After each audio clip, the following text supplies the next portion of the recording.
Hi hello friends, வாங்க இன்றைக்கி ஒரு டேஸ்டியான லஞ்ச் பாக்ஸ் ரெசிபி பார்க்கலாம்.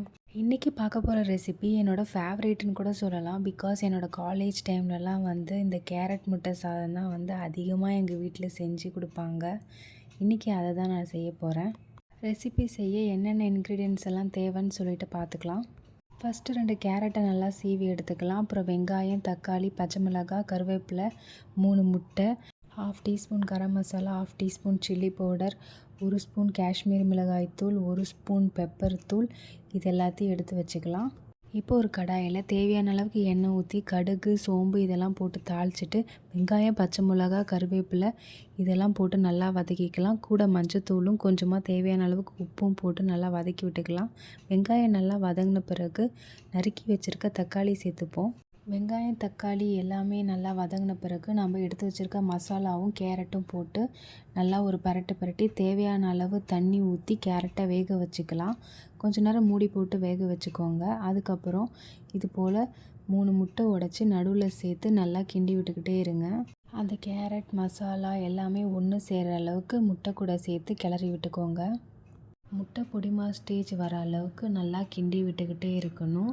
அதுக்கப்புறம் நாம் வடித்து வச்சுருக்க சாதத்தை இதில் போட்டு நல்லா கிளறி விட்டுக்கலாம். இந்த ரெசிபி உங்கள் மார்னிங் ரஷ்ஷில் சீக்கிரமாகவே இதை நீங்கள் செஞ்சு கொடுத்துடலாம். 15 to 20 மினிட்ஸ் தான் ஆகும்.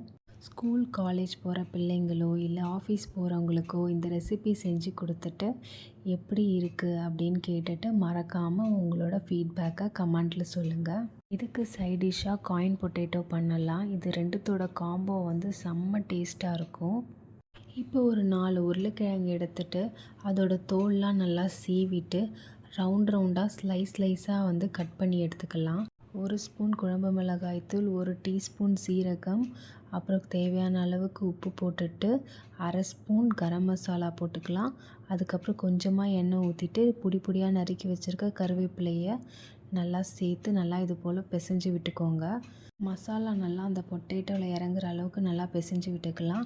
இப்போ ஒரு தோசைக்கல்லில் தேவையான அளவுக்கு எண்ணெய் ஊற்றிட்டு ஒரு காயின் பொட்டேட்டோவாக வச்சு வறுத்து எடுத்துக்கலாம்.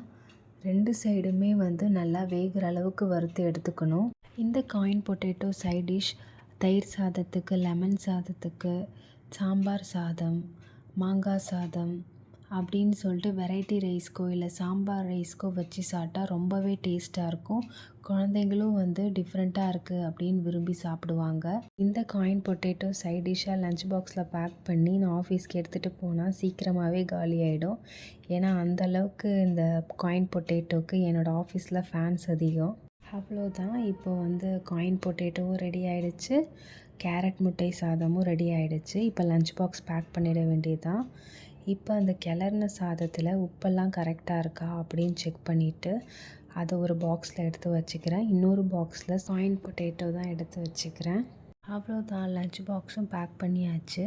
இந்த வீடியோ உங்களுக்கு பிடிச்சிருந்தா மறக்காமல் என்னோடய சேனலை சப்ஸ்கிரைப் பண்ணிக்கோங்க. இது போல் லஞ்ச் பாக்ஸ் ரெசிபியை நம்ம யூடியூப்பில் அப்லோட் பண்ணியிருக்கேன். மறக்காமல் அதையும் செக் பண்ணிக்கோங்க. பாய்.